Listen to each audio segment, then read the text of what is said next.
Bertrand Alem, bonjour. Bonjour. Donc, vous êtes directeur des opérations chez Edulib. Oui. Et donc nous sommes avec vous aujourd'hui sur le salon Educatech Educatis.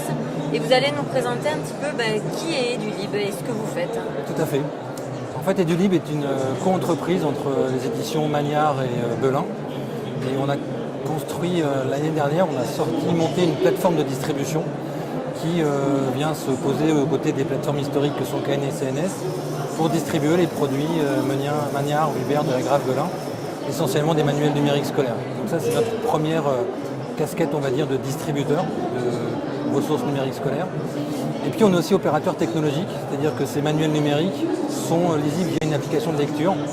Historiquement, cette application qui s'appelle le Lib, et portée par Edulib, nécessitait qu'on la refonde en quelque sorte cette année.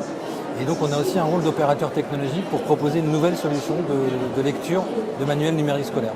Donc Edulib a ces deux casquettes, à la fois opérateur technologique et surtout distributeur de ressources numériques. Actuellement, vous êtes présent dans plusieurs établissements de France, j'imagine. Vous avez des chiffres peut-être à nous donner? Alors, les chiffres sont surtout côté de nos éditeurs, mais effectivement, on travaille beaucoup avec des libraires adjudicataires qui sont positionnés sur des grandes régions, aussi des établissements en direct, donc on couvre l'ensemble des régions de France, mais aussi des établissements français à l'étranger qui commandent sur notre plateforme. Et on commence à travailler un petit peu avec les pays de l'Afrique subsaharienne, c'est encore en prémisse. Mais effectivement, on couvre l'ensemble du territoire français, beaucoup par les libraires qui sont des intermédiaires importants pour nous. Et vous travaillez, j'imagine aussi, en collaboration étroite avec les éditeurs d'ENT? Oui, parce que alors, vos ressources sont présentes sur les ENT. Complètement. C'était un gros enjeu quand on a sorti la plateforme, d'être capable de s'interfacer le plus rapidement possible avec des solutions ENT qui sont bien présentes sur le terrain des établissements.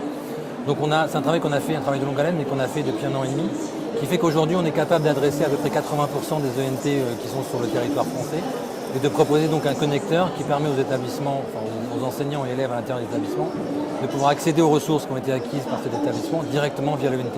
Donc c'était un enjeu fort de pouvoir adresser très vite cette problématique, enfin, cette solution plutôt, de passer par les ENT. Pour 2018, est-ce que vous avez quelque chose à nous faire passer, des objectifs? Quelle est la trame générale d'Edulib pour 2018 et les années à venir? 2018 et les années à venir, faire en sorte que les manuels soient de plus en plus utilisés, mais surtout de plus en plus faciles d'accès. C'est un des enjeux forts qu'on a, tant par la plateforme edulib.fr, mais aussi la solution de lecture. C'est pour ça qu'on a redéveloppé cette solution, pour faire en sorte qu'elle soit quand même plus facile d'accès et d'usage. C'est un des enjeux majeurs pour nous, c'est de simplifier l'accès aux ressources. Merci beaucoup et bon salon. Merci.